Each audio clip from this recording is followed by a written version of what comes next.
Hello everyone and welcome in my YouTube channel. आज की इस वीडियो में हम बात करने वाले हैं बूटस्ट्रैप कंटेनर्स के बारे में। आज हम ये देखेंगे कि कंटेनर्स को हम क्यों यूज़ करते हैं और किस तरीके से हम इनको यूज़ कर सकते हैं बूटस्ट्रैप में। देखने के लिए चलते हैं स्क्रीन की तरफ। Let's have a look on my screen and let's begin.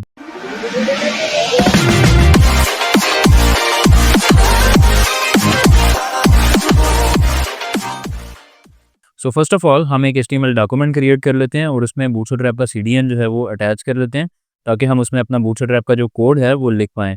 First of all मैं यहाँ पे सबलाइम टेक्स्ट एडिटर ओपन करूँगा and before going to Sublime Text editor I will go on desktop and control shift N press करके मैं एक new folder यहाँ पे बना लेता हूँ माय वेबसाइट के नाम से। और इसी माय वेबसाइट वाले फ़ोल्डर के अंदर हम अपनी आज का जो हम कोड करेंगे, जो वेबसाइट होगी वो हम इसके अंदर प्लेस करेंगे। सिंपली मैं यहाँ से सबलाइम टेक्स्ट एडिटर ओपन कर रहा हूँ। ये जो फ़ोल्डर मैंने यहाँ पे ऑलरेडी ओपन किया है इसमें मैं क्लोज़ कर रहा हूँ एंड ओपन फ़ोल्डर पे जाऊँगा एंड देन डेस्कटॉप पे जाने के बाद यहाँ पे मैं माय वेबसाइट का जो फ़ोल्डर है उसको सेलेक्ट कर लेता हूँ। यहाँ पे सिंपली मैं एक न्यू फ़ाइल क्रिएट करने वाला हूँ एंड न्यू फ़ाइल को हम सेव कर लेते हैं index.html के नाम से एंड इस इंडेक्स वाली जो फ़ाइल है इसको हम ब्राउज़र में भी ओपन कर लेते हैं। सिंपली मैं इस पर डबल क्लिक करूँगा and it will open in Google Chrome as you can see. अभी के लिए इसके अंदर हमने कोई भी कोड ऐड नहीं किया हुआ, लेकिन मैं यहाँ पे एचटीएमएल का जो बेसिक स्ट्रक्चर है वो मैं यहाँ पे ऐड कर लेता हूँ। और आज का जो हमारा टॉपिक है वो हम यहाँ पे ऐड कर लेते हैं कंटेनर्स इन बूटस्ट्रैप एंड इसी को मैं यहाँ से कॉपी करूँगा एंड हम यहाँ पे एक h1 भी क्रिएट कर लेते हैं और उसमें जो है इसको प्लेस कर देते हैं। सेकेंडली चूँकि हमें अपनी इस कोड के अंदर बूटस्ट्रैप को यूज़ करना है तो बूटस्ट्रैप का जो सीडीएन है वो हमें अटैच करना होगा। सिंपली बूटस्ट्रैप का सीडीएन लेने के लिए मैं यहाँ पे getbootstrap.com पे जाऊँगा जो कि बूटस्ट्रैप की ऑफिशियल वेबसाइट है एंड यहाँ पे जाने के बाद मैं ये चूँकि हमारे सामने करंटली वर्जन आ रहा है कि वर्जन 5 चल रहा है, तो बजाय इसके कि हम 3 या 4 को डिस्कस करें हम वर्जन 5 के ऊपर ही काम करने वाले हैं जो थोड़ी बहुत डिफरेंस क्लासेस का होगा बूटस्ट्रैप 3 में या 4 में या 5 में, वो भी हम साथ साथ जो है वो स्टडी कर लेंगे। फर्स्ट ऑफ ऑल मैं यहाँ पे डाउनलोड पे क्लिक करने वाला हूँ एंड डाउनलोड पे जाने के बाद मुझे यहाँ पे सीडीएन का लिंक मिल जाएगा जैसा like you can C CDN VR JS deliver. यहाँ से मुझे एक तो बूटस्ट्रैप का लिंक चाहिए। सिंपली मैं यहाँ से ये वाला लिंक कॉपी कर लूँगा एंड कॉपी करने के बाद यहाँ पे आऊँगा और यहाँ पे आके हेड पार्ट में इसको पेस्ट कर दूँगा। ये तो मैंने यहाँ पे CSS को अटैच कर लिया। अब मुझे जावास्क्रिप्ट की फ़ाइल को भी अटैच करना है, तो उसके लिए यहाँ पे आप देख सकते हैं ये स्क्रिप्ट दी हुई है, ये popper.min.js है एंड नीचे अगर आप देखेंगे तो bootstrap.min.js का कोड जो है वो आ रहा है। लास्ट हमारी जो वीडियो थी इसमें मैंने बताया था आपको प्रॉपर्ली आप किस तरह से बूटस्ट्रैप की इंस्टॉलेशन करते हैं। वो आप देख लीजिएगा अगर आपने नहीं देखी। Otherwise you can also follow this because already मैंने आपके सामने भी लिंक को कॉपी किया। लिंक को कॉपी करने के बाद यहाँ पे अटैच किया, लेकिन सीडीएन के बगैर आप फाइल्स को डाउनलोड करके भी अटैच कर सकते हैं, जो कि मैंने अपनी प्रीवियस वीडियो में बताया था कि किस तरह से आप कर सकते हैं। स्टार्ट करते हैं। यहाँ पे आता हूँ, यहाँ पे आने के बाद मैं रिफ़्रेश करूँगा। नाउ यू कैन सी कि यहाँ पे अभी इस टेक्स्ट के अंदर कुछ चेंजेस आ चुकी हैं। अगर आपने नोटिस किया हो, इसका फ़ॉन्ट साइज़, इसका फ़ॉन्ट स्टाइल और सब कुछ चेंज हो चुका है। हालाँकि हमने अभी यहाँ पे कोई भी क्लास अप्लाई नहीं की है। ये सिंपल एक h1 का टैग है, लेकिन फ़र्ज़ करें मैं इसको अगर कमेंट आउट कर देता हूँ। कमेंट करने के बाद मैं यहाँ पे आऊँगा, रिफ़्रेश करूँगा, कंट्रोल शिफ्ट आई प्रेस करूँगा फॉर इंस्पेक्ट एलिमेंट एंड यहाँ पे जाने के बाद अगर मैं h1 को सेलेक्ट करता हूँ, अगर आप ये देखेंगे जो नीचे यहाँ पे स्टाइल लिखा आ रहा है, इसमें क्या है, ये स्टाइलिंग अप्लाई हो रही है सिर्फ़ और सिर्फ h1 के ऊपर बाय डिफ़ॉल्ट जो हमारे ब्राउज़र के एंड से हो रही है। मतलब कि डिस्प्ले ब्लॉक का एक यहाँ पे एलिमेंट जो है वो प्रॉपर्टी लगी हुई है। फ़ॉन्ट साइज़ जो है वो 2 EM है, मार्जिन ब्लॉक स्टार्ट्स इतना है, एंड इतना है और ये जो आपके सामने आ रही हैं फ़ॉन्ट वेट बोल्ड है इसमें। तो ये सारी प्रॉपर्टीज़ इसके ऊपर बाय डिफ़ॉल्ट जो है अप्लाई हो रही हैं। लेकिन जब भी मैं बूटस्ट्रैप को ऑन करूँगा तो बूटस्ट्रैप की तरफ से बहुत सारी प्रॉपर्टीज़ जो हैं इसके ऊपर अप्लाई हो जाएँगी। जस्ट लाइक मैंने रिफ़्रेश किया, नाउ यू विल सी कि यहाँ से मैंने h1 को ही सिलेक्ट किया है, लेकिन यहाँ पे बहुत सारी प्रॉपर्टीज़ जो हैं वो ऑटोमेटिकली इसके ऊपर अप्लाई कर रहा है। जस्ट लाइक यहाँ पे अगर आप देखेंगे फ़ॉन्ट साइज़ अब चेंज हो चुका है, पहले डिफरेंट था अब डिफरेंट आ रहा है। मार्जिन टॉप से अप्लाई किया जा रहा है, मार्जिन बॉटम से, font weight, line height, colour और बहुत सारी यहाँ पे चीज़ें जो हैं वो आप देख सकते हैं कि ऐड हो चुकी हैं, जो कि पहले भी नहीं आ रही थी। तो इट मीन्स कि बूटस्ट्रैप हर टैग के ऊपर भी कुछ ना कुछ स्टाइल अप्लाई कर देता है। कम टू द टॉपिक, आज का जो हमारा टॉपिक है वो है कंटेनर्स इन बूटस्ट्रैप। कंटेनर्स जो हैं वो बेसिकली हम क्यों यूज़ करते हैं? कंटेनर जैसा कि नाम से ही ज़ाहिर है कि इसके अंदर हम मल्टीपल एलिमेंट्स जो हैं उनको हम ऐड करेंगे और उनको हम जो है वो डिस्प्ले करवा सकते हैं। फ़र्ज़ करें आपके पैराग्राफ्स हैं, हेडिंग्स हैं, अगर आप उनको शो करवाना चाहते हैं तो उसके लिए मोस्टली आप कंटेनर्स का यूज़ करते हैं। और अक्सर बात तो ये भी होता है कि पूरा जो आपका लेआउट है पूरी वेबसाइट का, वो कंटेनर के अंदर ही बेसिकली होता है most most of the times. So ये है कि कंटेनर्स इसीलिए बहुत ज़्यादा इंपॉर्टेंट हैं बूटस्ट्रैप में। सो देख लेते हैं कि इसके लिए हम किस तरह से यूज़ करेंगे, किस तरह से हम कंटेनर को बना सकते हैं और इसमें क्या-क्या मज़ीद ऑप्शंस हमारे पास अवेलेबल हैं। सो हम ऐसा करते हैं कि एज़ अ सिलेबस एक वेबसाइट को लेके चलते हैं, w3schools.com नाम आपने इसका सुना होगा पहले, या मे बी हो सकता है आपने यहाँ से ऑलरेडी देखा हो। एचटीएमएल, सीएसएस वगैरह यहाँ पे आप सीख सकते हैं, और भी बहुत सारी लैंग्वेजेस यहाँ पे अवेलेबल हैं। तो बूटस्ट्रैप जो है उसके भी यहाँ पे ट्यूटोरियल्स हैं। सो सिंपली मैं उसको ओपन करूँगा ताकि हम उसको एज़ अ सिलेबस लेके चल सकें, और वहाँ से हम वन बाय वन जो भी हमारा डेली का टॉपिक होगा उसको हम ओपन करेंगे, और जितने भी हमारे कॉन्सेप्ट्स हैं उनको हम क्लियर करेंगे one by one. So simply मैं यहाँ पे जाऊँगा और यहाँ पे आके लिख दूँगा w3 schools.com, ये इसकी यूआरएल है बेसिकली। एंड इसको ओपन करने के बाद यहाँ पे अगर आप देखेंगे तो फ्रंट पे लिखा आ रहा है लर्न टू कोड। एंड अगर थोड़ा सा स्क्रॉल डाउन करेंगे, एचटीएमएल, अगर आपने एचटीएमएल सीखनी है आप यहाँ पे जा सकते हैं, सीएसएस के लिए यहाँ पे। सो सिंपली हमें यहाँ से ये आप देख सकते हैं बहुत सारी प्रोग्रामिंग लैंग्वेजेस जो हैं वो यहाँ पे आ रही हैं। सो हमें चूँकि जाना है बूटस्ट्रैप के ऊपर, तो मैं यहाँ पे लर्न बूटस्ट्रैप के ऊपर क्लिक करूँगा। अब अगर यहाँ पे आप देखेंगे तो बूटस्ट्रैप 3, 4 एंड 5 यहाँ पे आ रहे हैं। अब अगर आप ये बोलेंगे कि बूटस्ट्रैप 2 या 1 क्यों नहीं आ रहा, तो डेफिनेटली मैंने आपको ऑलरेडी बताया था कि मोस्ट स्टेबल वर्जन जो है वो बूटस्ट्रैप 3 है। इसके बाद वाले वर्जन जो हैं वो भी चल रहे हैं। बूटस्ट्रैप 5 जो है वो भी लेटेस्ट वर्जन है जो करंटली यूज़ किया जा रहा है। लेकिन जो इससे पहले के वर्जन्स हैं वो आजकल यूज़ नहीं हो रहे, और वैसे भी अक्सर ब्राउज़र्स में वो सपोर्ट नहीं करते, तो डेफ़िनेटली आपको इन्हीं वर्जन्स को लेके चलना है। सो हम जिस वर्जन के बारे में देखने वाले हैं वो है बूटस्ट्रैप 5, और मैंने आपको ये बताया था कि इन तीनों वर्जन्स में थोड़ी बहुत क्लासेस के नामों का डिफरेंस है। तो हम देख लेंगे जब भी हम कोई भी कॉन्सेप्ट देखेंगे और उसमें मुझे लगेगा कि ये बूटस्ट्रैप 4 या 3 के अंदर इसका क्लास का नेम डिफरेंट है, तो मैं आपको उसका जो है वो उसी वक़्त बता दूँगा, या उसका हम जो है वो चेक कर लेंगे। सो अभी के लिए हमें क्या करना है कि बूटस्ट्रैप 5 के ऊपर जाना है, क्योंकि ये करंट वर्ज़न चल रहा है तो डेफ़िनेटली हम इसी के ऊपर कंटिन्यू करेंगे। तो मैं लर्न बूटस्ट्रैप 5 के बटन पे क्लिक करने वाला हूँ। एंड जब भी मैं क्लिक करूँगा, यहाँ पे आप देख सकते हैं कि राइट साइड के ऊपर ये ट्यूटोरियल यहाँ पे आ रहा है पूरा का पूरा, और लेफ्ट साइड के ऊपर ये पूरी जो है वो लिस्ट आ रही है जो-जो चीज़ें हम इसमें कवर आउट करने वाले हैं। सो सिंपली हम यहाँ से लिस्ट को वन बाय वन देखेंगे। गेट स्टार्टेड को मैं अभी फ़िलहाल इसको स्किप कर रहा हूँ क्योंकि ऑलरेडी हम ये कर चुके हैं। कंटेनर्स वाले टैब के अंदर मैं आ जाऊँगा, बिकॉज़ आज का जो हमारा टॉपिक है वो है बूटस्ट्रैप कंटेनर्स, ओके।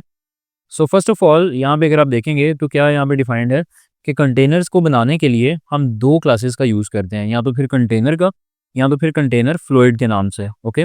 सो अगर आप कंटेनर की क्लास का यूज़ करेंगे तो ये फिक्स्ड विड्थ कंटेनर होगा।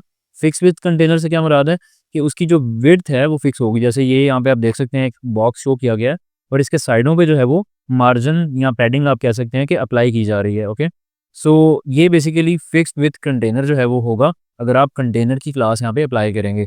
अगर कंटेनर फ्लूइड आप यूज़ करेंगे तो वो फुल विड्थ कंटेनर होगा। यहाँ पे आप देख सकते हैं कि बिल्कुल जो आपकी वेबसाइट की जो ब्राउज़र की लेआउट है उसके बिल्कुल साथ जो है वो यहाँ पे अटैच हो रही हैं, इसकी लेफ्ट साइड भी और राइट साइड भी। सो नीचे चलते हैं यहाँ पे एंड देखते हैं कि नेक्स्ट हमारे पास इसके और क्या कॉन्सेप्ट्स अवेलेबल हैं। सो नेक्स्ट हमारे पास अगर आप देखेंगे, इन्होंने एक्सप्लेन किया है फिक्स्ड कंटेनर को, जो कि कंटेनर की क्लास है। सो सिंपली जैसे मैंने आपको बताया कि हम कंटेनर की क्लास को यूज़ करेंगे। सो फर्स्ट ऑफ ऑल तो हम अपने कोड में वापस आते हैं, और यहाँ पे आके मैं एक डिव क्रिएट कर लेता हूँ।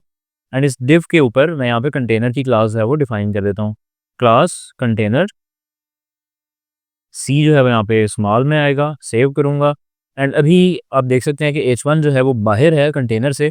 सो अभी यहाँ पे अगर आप देखेंगे तो बिल्कुल साथ जुड़ा हुआ आ रहा है, लेकिन जब भी मैं इसको यहाँ से मूव करके नीचे कर देता हूँ इस डिव के अंदर, ये जो कंटेनर वाली डिव है इसके अंदर जैसे ही मैं करूँगा, you will be able to see कि ऑटोमेटिकली इसमें लेफ्ट साइड से मार्जिन अप्लाई हो चुका है। उसकी रीज़न क्या है कि हमने इसको कंटेनर के अंदर ऐड कर दिया है। इसी तरह से अगर मैं यहाँ पे कुछ पैराग्राफ लिखता हूँ, जस्ट लाइक मैंने यहाँ पे एक पैराग्राफ ले लिया, यहाँ पे लोरम लिख के टैब प्रेस करूँगा तो डमी टेक्स्ट आ जाएगा। एंड नाउ यू कैन सी कि अभी जो है वो टेक्स्ट यहाँ तक आ रहा है। अब फ़र्ज़ करें कि मैं यहाँ से कंटेनर की क्लास को ख़त्म कर देता हूँ, सेव करता हूँ, देन यहाँ पे आके रिफ्रेश करता हूँ। नाउ यू कैन सी कि टेक्स्ट जो है वो लेफ्ट साइड से भी बिल्कुल साथ लग रहा है और राइट साइड से भी। लेकिन जैसे ही मैं यहाँ पे क्लास इक्वल्स टू कंटेनर करूँगा और इसके अंदर उन दोनों को रख दूँगा, तो डेफ़िनेटली यहाँ पे आप देखेंगे राइट एंड लेफ्ट साइड से, दोनों साइड से इसने थोड़ा बहुत जो है वो मार्जिन अप्लाई कर दिया है। सो ये बेसिकली यूज़ है कंटेनर क्लास का, और इस तरह से आप जो है वो कंटेनर को बना सकते हैं, यूज़ कर सकते हैं। अब अगर हम इसकी रिस्पॉन्सिवनेस की बात कर लें, तो यहाँ पे इन्होंने एक टेबल डिफाइन किया हुआ है। अगर आप इसको थोड़ा देखेंगे तो आपको आइडिया हो जाएगा। जैसे कि यहाँ पे लिखा आ रहा है मैक्सिमम विड्थ, मतलब कि इसके ऊपर मैक्सिमम विड्थ जो है इस प्रॉपर्टी का यूज़ किया जाता है। आपको याद होगा सीएसएस में जो है वो हम मैक्सिमम विड्थ प्रॉपर्टी का यूज़ करते थे। एक प्रॉपर्टी थी विड्थ के नाम से, एक प्रॉपर्टी थी मैक्सिमम विड्थ। अब अगर आप यहाँ पे देखेंगे तो ये क्या कह रहे हैं कि एक्स्ट्रा स्मॉल डिवाइसेस के ऊपर जिन डिवाइसेस की विड्थ 576 पिक्सल से बड़ी है, छोटी है, उसके ऊपर 100% जो है इसके ऊपर मैक्सिमम विड्थ जो है वो डिफाइन की गई है। लेकिन इससे ऊपर अगर आप जाएँगे मतलब कि 576 पिक्सल से ऊपर वाली जो डिवाइसेज़ हैं, उनके अंदर 540 पिक्सेल्स की जो है वो इसकी विड्थ डिफाइन की गई है। इसी तरह से मीडियम में अगर आप देखेंगे, तो मीडियम में क्या कह रहे हैं कि 768 पिक्सल से ऊपर वाली जो होंगी डिवाइसेज़, उसमें 720 पिक्सेल्स तक की जो है वो डिफाइन की गई है इसकी विड्थ। इसी तरह से लार्ज डिवाइसेज़ में ये 992 पिक्सेल्स है, एक्स्ट्रा लार्ज डिवाइसेज़ में जो कि 1200 पिक्सेल्स तक हैं, उनके अंदर 1140 पिक्सल जो है वो यहाँ पे इसकी विड्थ डिफाइन की जाएगी। और बिल्कुल इसी तरह से एक्सएसएल में 1400 पिक्सेल्स की मतलब जो डिवाइसेज़ हैं या इससे बड़ी डिवाइसेज़ हैं, 1400 पिक्सल से बड़ी जो जिनकी विड्थ है डिवाइसेज़ की, उनके अंदर 1320 पिक्सल जो है वो इसकी विड्थ डिफाइन की जाएगी। सो सिंपली ये हमें खुद नहीं करना, ये इन्होंने बैकएंड पे ऑलरेडी कोड किया हुआ है। जस्ट यहाँ पे उन्होंने इस चीज़ का टेबल इसलिए क्रिएट किया है, यहाँ ये बता रहे हैं कि इसके अंदर इतनी-इतनी जो है वो हर डिवाइस के हिसाब से विड्थ जो है वो असाइन की जाती है। लेकिन जो विड्थ है वो अब डिवाइसेज़ के हिसाब से किस तरह से होगी? आपको याद होगा सीएसएस जब हमने पढ़ी थी, उसमें हमने मीडिया क्वेरीज़ की बात की थी। तो मीडिया क्वेरीज़ में हम डिफ़ाइन कर सकते हैं कि कितनी विड्थ के ऊपर क्या काम होना चाहिए, और वो वाला सारा काम जो है वो डेफ़िनेटली वो ऑटोमैटिकली ये बैकएंड पे कर रहे होंगे। अगर आप इसकी फ़ाइल में आएँगे, यहाँ पे अगर आप डॉट कंटेनर सर्च करेंगे तो डॉट कंटेनर की फ़ाइल भी यहाँ पे डिफाइंड है, और यहाँ पे बल्कि अगर आप देखेंगे तो एलजी, एक्सेल, एसएम ये सारी क्लासेस भी यहाँ पे डिफाइंड हैं डिफरेंट स्क्रीन साइज़ेस के लिए, जो कि अभी हम बात करने वाले हैं। सो अभी अगर आप देखेंगे तो डॉट कंटेनर वाली ये यहाँ पे हमारे सामने शो कर रहा है, ये डॉट कंटेनर, एंड यहाँ पे डॉट कंटेनर फ्लूइड, एंड बाकी सारी जो क्लासेस हैं उनको भी यहाँ पे डिफाइन किया गया है। अब चूँकि कोड मिनिफाइड है तो इसीलिए यहाँ से आप इसको इतना रीड नहीं कर सकते हैं, लेकिन जो दूसरा कोड है इसका जो मिनिफाइड नहीं होगा दूसरा वर्जन, उसमें आप इसको जाके रीड भी कर सकते हैं और देख सकते हैं कि क्या-क्या चीज़ें इसके ऊपर अप्लाई की जा रही हैं। सो सिंपली वापस आते हैं यहाँ पे, और कंट्रोल शिफ्ट आई प्रेस करूँगा इंस्पेक्ट एलिमेंट करने के लिए, और यहाँ पे अगर आप देखेंगे तो ये स्क्रीन आ रही है हमारे पास। इस पे अगर हम क्लिक करते हैं तो हम डिफरेंट साइज़ेज़ के अंदर इसको चेक कर सकते हैं, और यहाँ से आप इसका डिफ़ाइन कर सकते हैं। अगर आप कोई फ़ोन लेना चाहते हैं जैसे कि आईफ़ोन एसई, या तो फिर अगर आप यहाँ से सैमसंग गैलेक्सी एस सेट की विड्थ जो है वो सेलेक्ट करना चाहते हैं, या अगर आप इसको रिस्पॉन्सिव पे क्लिक करेंगे तो देन आप इसको जो है वो इसको कर सकते हैं, मतलब कि रिसाइज़ करके देख सकते हैं। सो सिंपली मैं यहाँ पे आता हूँ, और यहाँ पे आने के बाद अगर आप देखेंगे तो इतना जो है वो इसके अंदर यहाँ पे राइट एंड लेफ्ट साइड से मार्जिन जो है वो अप्लाई हो रहा है।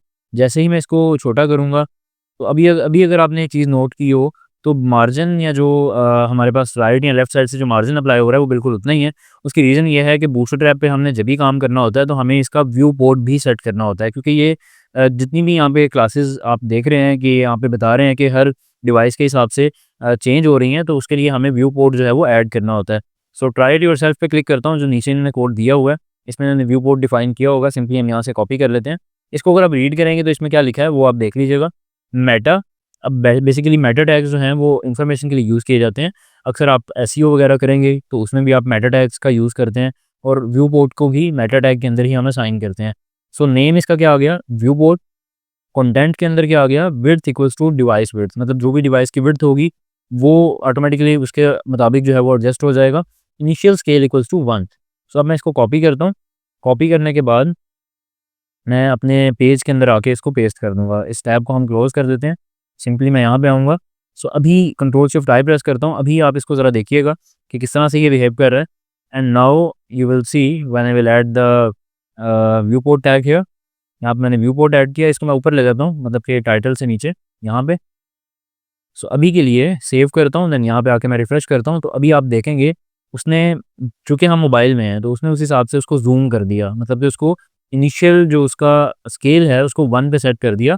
उससे जो हमारा पेज है वो ज़ूम हो चुका है और ज़ूम आउट नहीं रहा। अब अगर आप देखेंगे इसको रिस्पॉन्सिवनेस में, अब हम बात कर रहे थे कंटेनर की अगेन।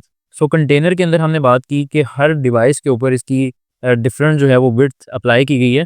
अब अगर मैं यहाँ पे वापस आता हूँ, कंट्रोल शिफ्ट आई प्रेस करता हूँ, देन यू विल सी कि जब भी मैं इस स्क्रीन साइज़ में हूँ, हम ऐसा करते हैं कि यहाँ पे क्लिक करते हैं, इसको हम नीचे ले जाते हैं, ओके?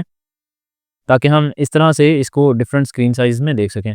सो अभी अगर आप देखेंगे तो यहाँ पे ऊपर जो है इसकी विड्थ लिखी आ रही है 1894 पिक्सल्स की जो है वो विड्थ है अभी। अब यहाँ पे अगर आप देखेंगे तो मार्जिन राइट से और लेफ्ट से इतना आ रहा है, लेकिन अगर मैं इसको स्मॉल करता जाता हूँ देन यू विल सी कि ऑटोमेटिकली अभी आपने देखा कि ऑटोमेटिकली जो है इसके ऊपर ये जो भी स्टाइलिंग है वो चेंज हो चुकी है। Now you will see again, अभी अगर आपने दोबारा से नोटिस किया हो, दोबारा से जो है वो साइजिंग इसकी चेंज हो चुकी है। अभी हम इसको यहाँ पे देख लेते हैं, जैसे कि 576 पिक्सल्स है, तो हम इसको ऐसा करते हैं कि 576 पे ले जाते हैं। 576 पिक्सल्स पे यहाँ पे अगर आप देखेंगे वो कितना कह रहे हैं कि 100% जो है वो इस पे अप्लाई किया गया है। So just like now you can सी कि 576 से नीचे हम चुके आ चुके हैं, तो अभी बिल्कुल वो यहाँ पे अटैच हो रहा है साथ में। लेकिन जैसे ही मैं यहाँ से 576 से ऊपर जाऊँगा, मतलब कि 577 मैं यहाँ पे कर देता हूँ, नाउ यू कैन सी कि यहाँ पे थोड़ा-थोड़ा जो है वो मार्जिन अप्लाई कर दिया गया है। यू कैन सी 540 पिक्सल्स की जो है वो विड्थ हो चुकी है उसकी। एंड अगर मैं इससे ऊपर करता हूँ, लेट मी शो यू, जैसे कि 576 मैं यहाँ पे लिखता हूँ। अब मैं अगर यहाँ पे आके कंटेनर को क्लिक करता हूँ एंड इसके बाद अगर मैं इसको यहाँ पे ऊपर लेके आता हूँ, नाउ यू कैन सी कि अभी इस पे मैक्सिमम विड्थ कितनी अप्लाई हो रही है, 540 पिक्सल्स की, और वही चीज़ यहाँ पे डिफाइंड है। इसी तरह से अगर मैं इसको थोड़ा सा ज़्यादा करता हूँ विड्थ को, अब अगर आपने देखा होगा तो मैक्सिमम विड्थ जो है वो चेंज होके 720 पिक्सल्स पे जा चुकी है। अब अगर मैं इसको और इंक्रीज़ करता हूँ, अभी आपने देखा होगा 960 पिक्सल्स पे जा चुकी है। तो यही चीज़ें यहाँ पे बेसिकली डिफ़ाइन की गई हैं। सो ये बेसिकली इस तरह से जो है वो डिफरेंट डिवाइसेस के अंदर वर्क करेगी, और कंटेनर जो है वो ऑटोमेटिकली अपने आप को हर डिवाइस के हिसाब से एडजस्ट करेगा। सो अभी के लिए हमने इसको भी देख लिया, विड्थ को भी देख लिया, अब हम आगे चलते हैं और देखते हैं कि नेक्स्ट हमारे पास क्या है। सो नेक्स्ट जो क्लास है हमारे पास वो है कंटेनर फ्लूइड के नाम से। सो सिंपली हम यहाँ पे आके क्लास को चेंज कर देते हैं, कंटेनर की बजाय मैं यहाँ पे लिख देता हूँ कंटेनर फ्लूइड, सेव कर रहा हूँ, देन यहाँ पे आके रिफ्रेश करूँगा। सो चूँकि यहाँ पे अगर आपने देखा होगा, यहाँ पे मैंने आपको ऊपर भी बताया था कि ये फुल विड्थ कंटेनर है। फुल विड्थ कंटेनर से क्या मुराद है कि बिल्कुल साथ जो है वो अटैच हो जाएगा। सो नाउ यू कैन सी कि यहाँ पे बिल्कुल साथ अटैच हो चुका है। जो यहाँ पे ये थोड़ी बहुत स्पेसिंग आ रही है वो बाय डिफ़ॉल्ट जो हमारी ब्राउज़र की साइड से ऑटोमेटिकली कुछ मार्जिन अप्लाई होता है उसकी वजह से आ रही है। फ़र्ज़ करें यहाँ पे आके मैं स्टैटिक लिखता हूँ, स्टाइल में स्टैटिक, स्टैटिक से मुराद तमाम एलिमेंट्स के ऊपर जो मार्जिन अप्लाई हो रहा है बाय डिफ़ॉल्ट उसको 0 पिक्सेल्स कर दो। सेव करूँगा, देन यहाँ पे आकर रिफ्रेश करूँगा एंड बिल्कुल इसी तरह से पैडिंग भी जो है ना 0 पिक्सेल्स कर देता हूँ। अभी आई थिंक कि मुझे इसको इम्पोर्टेंट करना पड़ेगा बिकॉज़ मे बी चूँकि बूटस्ट्रैप के अंदर अप्लाई हो रहा है, तो इसीलिए इसको यहाँ पे जो है वो इन्होंने इम्पोर्टेंट किया होगा। सेव करता हूँ, यहाँ पे आके रिफ्रेश करता हूँ। सो नाउ यू कैन सी जैसे ही मैंने उसको इम्पोर्टेंट किया, ये बिल्कुल अभी जो है वो साथ अटैच हो चुका है। लेकिन अगर मैं यहाँ पे वापस कंटेनर की ही क्लास लगा देता हूँ, तो देन जो है वो मार्जिन यहाँ पे अप्लाई होना चाहिए। लेकिन अब क्यों नहीं हो रहा, क्योंकि हमने यहाँ पे कह दिया है कि स्टैटिक के ऊपर मतलब तमाम चीज़ों के ऊपर मार्जिन भी 0 कर दो, पैडिंग भी 0 कर दो, और उसको हमने इम्पोर्टेंट कर दिया है, दैट्स इट। सो हमें यहाँ से इसको ख़त्म करना होगा। सेव करूँगा, देन यहाँ पे आके मैं रिफ्रेश करूँगा। So now you can see it again. अब मुझे यहाँ पे सिंपली कंटेनर फ्लूइड का यूज़ करना है। कंटेनर फ्लूइड लिखने से क्या होगा कि ये फुल विड्थ कंटेनर में कन्वर्ट हो जाएगा। सो अब मैं वापस यहाँ पे आता हूँ एंड नेक्स्ट हम देख लेते हैं कि इसमें क्या है। सो यहाँ पे ये जो हमारे सामने कंटेनर है उसका यहाँ पे टेबल था। आई थिंक के नीचे हम आते हैं यहाँ पे। ओके, ये हमारे पास आ गया कंटेनर फ्लूइड, जिसका कि आप किसी भी डिवाइस में चले जाएँ, चाहे वो आप स्मॉल डिवाइस में जा रहे हैं, आप मीडियम में जा रहे हैं, किसी भी डिवाइस में जा रहे हैं, आपके पास जो इसकी विड्थ है वो 100% ही आएगी, ओके। लेकिन जो कंटेनर था उसमें आपने देखा था कि डिफरेंट जो है वो हर डिवाइस के हिसाब से उसकी विड्थ डिफाइन थी। अब अगर हम नीचे चलते हैं तो यहाँ पे लिखा आ रहा है कंटेनर पैडिंग, ओके। सो कंटेनर जो है, अगर आपने नोटिस किया होगा, हम इसको वापस कंटेनर में ही कन्वर्ट कर देते हैं। कंटेनर में बाय डिफ़ॉल्ट जो वो अप्लाई हो रही होती है पैडिंग, वो राइट से भी है, लेफ़्ट से भी है, मार्जिन भी अप्लाई हो रहा है। तो मोस्टली क्या होता है कि हम टॉप से जो है इसमें अप्लाई करते हैं। तो टॉप से अगर आपने पैडिंग अप्लाई करनी है, डेफ़िनेटली आप सीएसएस के थ्रू भी कर सकते हैं। लेकिन चूँकि हम बूटस्ट्रैप कर रहे हैं तो डेफ़िनेटली हमें बूटस्ट्रैप क्लासेस का यूज़ करना है। तो मैं यहाँ पे लिखूँगा P-5। अगर हम P-5 लिखेंगे तो ये इसका मतलब हो जाएगा कि पैडिंग जो है वो 5 पिक्सेल्स की ऐड कर दो, लेकिन ये चारों तरफ से ऐड हो जाएगी। अगर हम यहाँ पे PD लिखेंगे तो इसका मतलब है पैडिंग टॉप। तो पैडिंग टॉप से हमें 5 देनी है। सेव करूँगा, देन यहाँ पे आके रिफ्रेश करूँगा। सो नाउ यू कैन सी कि टॉप से जो है वो पैडिंग अप्लाई हो चुकी है। तो इस तरह से आप यहाँ पे PT5 का यूज़ करके पैडिंग जो है वो अप्लाई कर सकते हैं। सो नेक्स्ट चलते हैं, कंटेनर के अंदर बॉर्डर्स और कलर्स आप किस तरह से ऐड करेंगे। सो अगर आप बॉर्डर ऐड करना चाहते हैं, जैसे कि यहाँ पे ये कंटेनर का बॉर्डर ऐड हुआ हुआ है, उसके लिए सिंपली आपको यहाँ पे एक क्लास दे देनी है बॉर्डर के नाम से। सेव करूँगा एंड देन यहाँ पे आके मैं रिफ्रेश करूँगा। सो नाउ यू कैन सी कि इस पे बॉर्डर भी जो है वो अप्लाई हो चुका है। वो बिल्कुल ऊपर क्यों लग रहा है, क्योंकि हमने जो है वो कंटेनर को ऊपर से मार्जिन अप्लाई नहीं किया। सो अगर हम मार्जिन लेना चाहते हैं, मैं यहाँ पे MT2 लिख देता हूँ, मतलब कि मार्जिन टॉप से 2। तो यहाँ पे अगर आप देखेंगे अब ये थोड़ा सा जो है वो नीचे आ चुका है। इस तरीके से आप यहाँ पे बॉर्डर ऐड कर सकते हैं। अब नेक्स्ट अगर आप बात करें कलर्स की, जैसे कि यहाँ पे आप देखेंगे डिफरेंट इनमें कलर्स यहाँ पे डिफाइन किए हुए हैं। तो इसके लिए आप जो है यहाँ पे बीजी की क्लास यूज़ करेंगे। बीजी का मतलब बैकग्राउंड, ओके। जैसे हमने भी MT यूज़ किया था मार्जिन टॉप से भी आप 2 से लेके मतलब 1 2 3 4 5 तक आप दे सकते हैं। सो सिंपली मैंने 5 लिखा, रिफ्रेश किया, नाउ यू कैन सी कि ये थोड़ा और नीचे आ चुका है। इसी तरह से अगर आप मार्जिन राइट या लेफ्ट साइड से देना चाहते हैं तो वो भी आप दे सकते हैं। जैसे कि इन्होंने MY का यूज़ किया है, तो MY का मतलब क्या है, मार्जिन Y एक्सिस से। तो Y एक्सिस से अगर वो यूज़ करेंगे 5 तो definitely Y axis top to bottom होता है, तो ये MT की तरह ही काम करेगा। अब नेक्स्ट अगर आप देखेंगे तो BG डार्क की क्लास इन्होंने दी हुई है और यहाँ पे दी है BG प्राइमरी की। तो हमारे पास बैकग्राउंड की डिफरेंट क्लासेस हैं जो कि हम अपने यहाँ पे कलर्स के अंदर जब आएंगे तो देन हम इसको डिस्कस कर लेंगे बैकग्राउंड की क्लासेस को भी। लेकिन फ़िलहाल के लिए आप ये समझें कि ये क्लास जैसे ही हम अप्लाई करेंगे तो इसके ऊपर बैकग्राउंड कलर जो प्रॉपर्टी है CSS की वो यूज़ होगी और ऑटोमेटिकली बैकग्राउंड कलर अप्लाई हो जाएगा। सो सिंपली मैं यहाँ पे आता हूँ और यहाँ पे आने के बाद इस कंटेनर को मैं कॉपी करके 3 से 4 कंटेनर्स में डिफाइन कर देता हूँ। रिफ्रेश करता हूँ। सो यहाँ पे आप देखेंगे तो मैंने 3-4 कंटेनर्स बना लिए हैं। अब मुझे क्या करना है कि कंटेनर जो हैं किसी भी कंटेनर को, पहले वाले को हम रहने देते हैं, सेकंड वाले पे हम दे देते हैं BG डार्क। सेव करूँगा, देन यहाँ पे आता हूँ, रिफ्रेश करता हूँ। सो अब अगर आप देखेंगे तो यहाँ पे बैकग्राउंड डार्क जो है इस पे अप्लाई हो चुकी है, लेकिन अब चूँकि टेक्स्ट का कलर ब्लैक था वो शो नहीं हो रहा। तो हमें उसको शो करना है तो उसके लिए हम टेक्स्ट वाइट की क्लास दे सकते हैं। सो यहाँ पे अगर आपने ये चीज़ नोटिस की हो कि हमें बिल्कुल भी CSS का कोड नहीं करना पड़ रहा, तो बूटस्ट्रैप का आपको फ़ायदा यही होता है एग्जैक्टली कि आपको CSS का कोड नहीं करना पड़ता। आप सिंपली क्लासेस को यहाँ पे ऐड करते जाते हैं और जैसे-जैसे आप क्लासेस ऐड करेंगे ऑटोमेटिकली उन पे स्टाइल अप्लाई होता जाएगा। और यहाँ पे इन क्लासेस के अंदर जो प्रॉपर्टीज़ हैं CSS की वो पहले से डिफाइंड है आपकी जो बूटस्ट्रैप आपने अटैच की हुई है उसके अंदर। सो अगर फ़र्ज़ करें मैं 1 मिनट के लिए बूटस्ट्रैप की जो CSS वाली फ़ाइल है उसको कमेंट आउट कर देता हूँ, यहाँ पे आके रिफ्रेश करता हूँ। सो ये देखें बिल्कुल बेसिक सा जो आपके सामने स्ट्रक्चर है वो शो हो रहा है, लेकिन जैसे ही मैं इसको ऑन करूँगा तो चूँकि सारी की सारी CSS अप्लाई ही वहाँ से हो रही है, तो डेफ़िनेटली यहाँ पे आप देख सकते हैं कि पेज जो है वो एकदम से चेंज हो रहा है। सो यहाँ पे आप देखेंगे तो हमने इसके ऊपर बैकग्राउंड डार्क अप्लाई किया था। नेक्स्ट हम डिफरेंट बैकग्राउंड ट्राई करते हैं।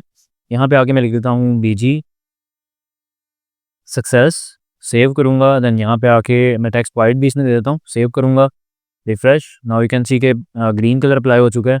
अब अगर मैं यहाँ पे आता हूँ नीचे एंड BG प्राइमरी यूज़ करता हूँ, देन अगर आप देखेंगे तो ब्लू कलर अप्लाई हो चुका है, लेकिन टेक्स्ट का कलर हमने जो है वो वाइट नहीं किया। सो मुझे यहाँ पे ऐड करना होगी class and then you can see primary भी अटैच हो गया।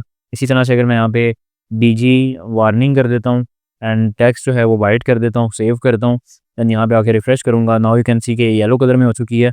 एंड मैं यहाँ से इस कंटेनर को कॉपी करता हूँ एंड एक और कंटेनर जो है मैं यहाँ पे ले लेता हूँ एंड यहाँ पे आके मैं रिफ्रेश करूँगा, नाउ यू कैन सी इसके ऊपर वार्निंग वाला कलर अप्लाई है, लेकिन मैं यहाँ पे डेंजर लिख देता हूँ। तो ये बेसिकली कुछ कलर्स हमारे पास प्राइमरीली अवेलेबल हैं जो कि बूटस्ट्रैप हमें देती है। सो ये कलर जो है आप अप्लाई कर सकते हैं और इस तरह से बैकग्राउंड जो है वो डिफाइन कर सकते हैं। सो नेक्स्ट हम देखते हैं कि नेक्स्ट हमारे पास और क्या है, रिस्पॉन्सिव कंटेनर्स, ओके।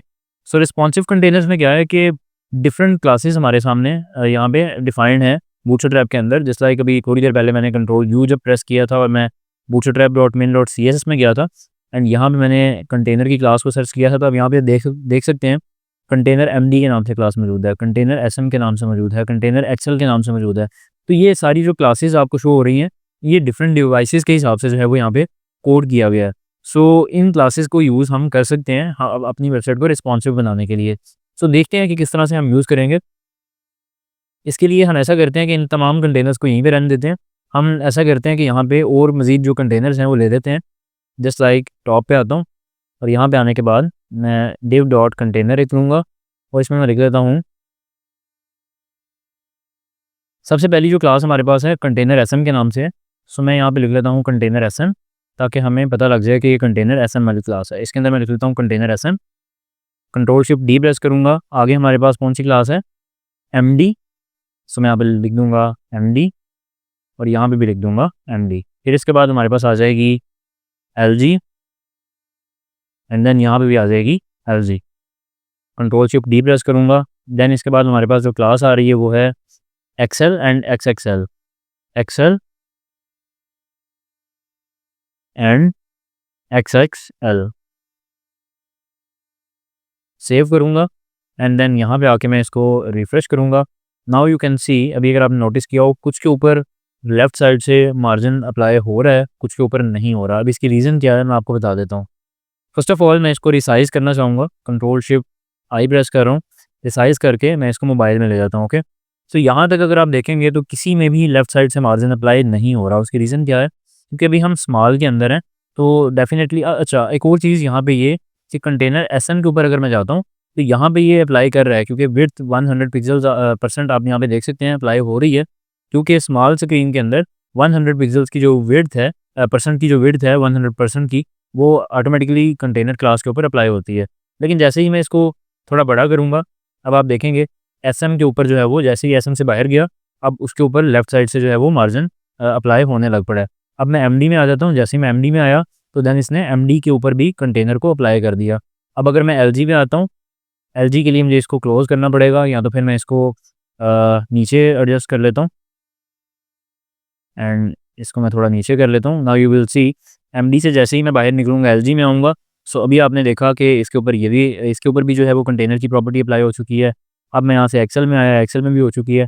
अब एक्सएक्सेल चूँकि मेरी जो डिवाइस है इसकी इतनी विड्थ नहीं है तो डेफ़िनेटली इसीलिए एक्सएक्सेल जो है वो उसके ऊपर अप्लाई नहीं हो रहा।